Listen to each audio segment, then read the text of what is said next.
This is called A Story Never Told.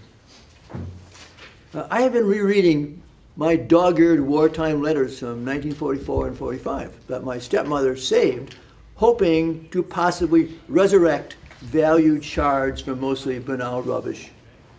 They reveal the ambivalence and boredom of a wartime teenager, as well as his impulsiveness and creativity.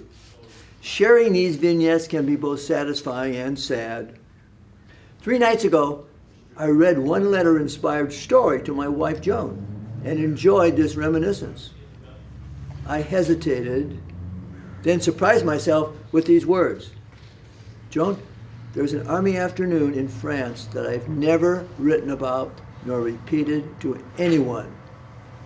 She waited, just listened, and I told it to her. I'm still struggling to put these words into sentences. I hide a mind weaving of guilt, stupidity, and possibly my own near death. It's still not clear to me why this confession today seems easier.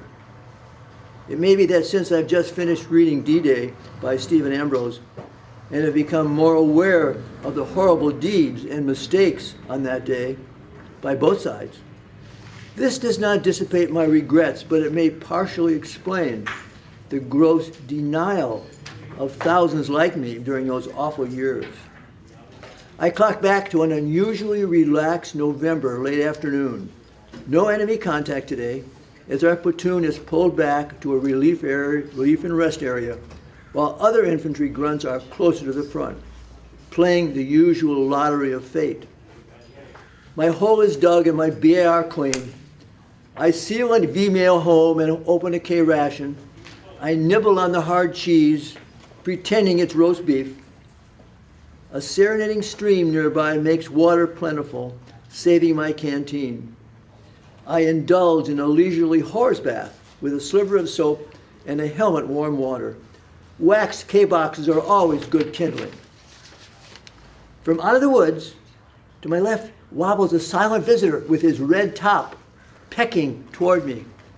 This must be either a mirage or hallucination. I spy no feathered harem, but I guess he must have a bevy of giggling girlfriends nearby. I hadn't tasted eggs since the months ago troopship, and those were powdered.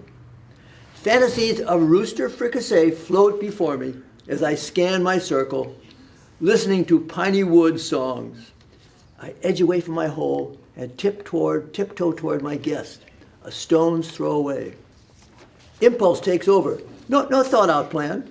I've never had a father fox give me a degree in chicken clucking. But what are these glomp gloves for? Gloves fingers for? Our eyes meet.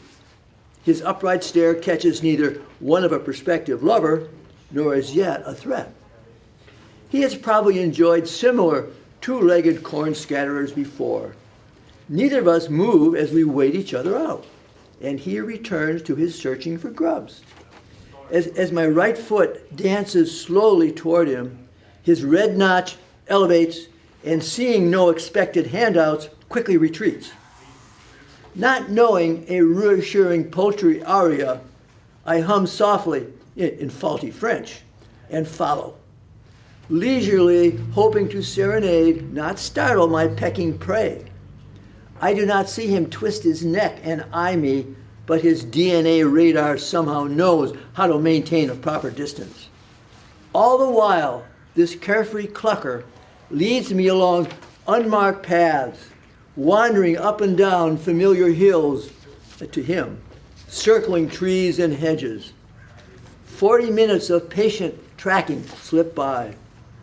Only last night's early white powder helped me follow his code scratchings, but our tete-a-tete still seems elusive. Suddenly, I watch him take a quick hop flight and disappear over a ridge. He knows home is near. As the new view opens to a draw, a tar paper roof appears out of the unknown. He rests on it briefly, then flutters over the edge and disappears. I ponder our next move, thinking I've lost him to his family. But I carefully step across the narrow space from the bluff edge, overhang, to the worn flat surface. I peek over the rim. only an old farm's cluttered backyard. I look cautiously over the edge, wait and listen. No birds, only quiet. I'm about to admit defeat and retreat, but from below I suddenly hear the sound of a door break open, spouting angry voices in German. My heart races. My face and armpits are weeping. I'm scared shitless and I'm a sitting duck. I can't think clearly. My weapon's back with my gear. No enemy is supposed to be nearby. I touch my one grenade, always clipped to my jacket. I snap it off, pull the pin, wait the eternity of 4 seconds, and heave it below. I flatten on the roof and hear shrapnel splattering with the blast. I listen.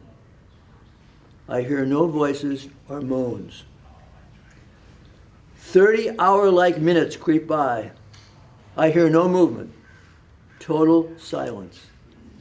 I ease myself off the edge onto the bluff, crawl up the rise and away from the scare. It is beginning to darken, but I follow the snow scratches and my footprints back to my hole and collapse. I meet no one on my return and am not missed. I tell no one. I hear no reports of this incident when we finally move back to the front 2 days later. For 67 years, I tell no one, until I share it with Joan a few days ago. I have never recorded this happening until now. I have carried this guilt, not ever knowing what happened to the owners of those voices. Were they combatants or were they civilians? For all these years, my ageless denial says, I do not want to know.